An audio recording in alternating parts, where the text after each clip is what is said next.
This is John. He owns an apple farm and sells apples at 10 cents apiece.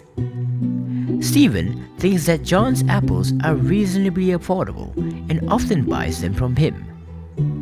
One day, Jake, an enterprising businessman, figured that he can make money by selling apples at 20 cents apiece to the high-class market. So he decided to buy from John at a significantly larger quantity than Stephen ever did. A few weeks later, John's apple trees are still not ready to be harvested since the last harvest was quite recent, so his supply for apples is lesser now. In order to ensure that he is guaranteed a future supply for his booming business and still be able to make profit out of it, Jake got into a contract with John to sell his apples for 15 cents apiece once the next harvest is ready.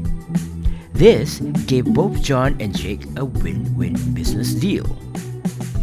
John realized that his apples could be sold for much more than he used to, so he increased the price to 15 cents for all his customers, leaving Stephen with hardly any choice but to add another 5 cents to his usual purchase.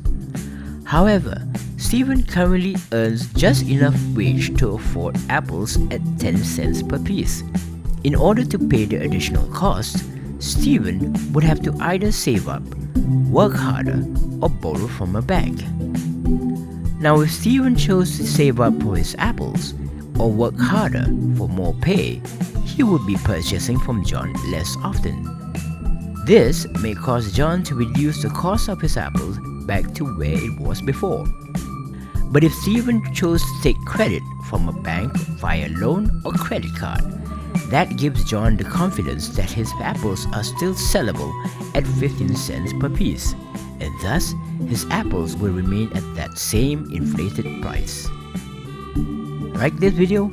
Want more simplified explanations of all things related to finance, money and investment? Give this video a like, comment what you want to see next, and subscribe to the channel to be notified of updates. You can also visit lastshotfinance.com to keep up to date on my own financial journey.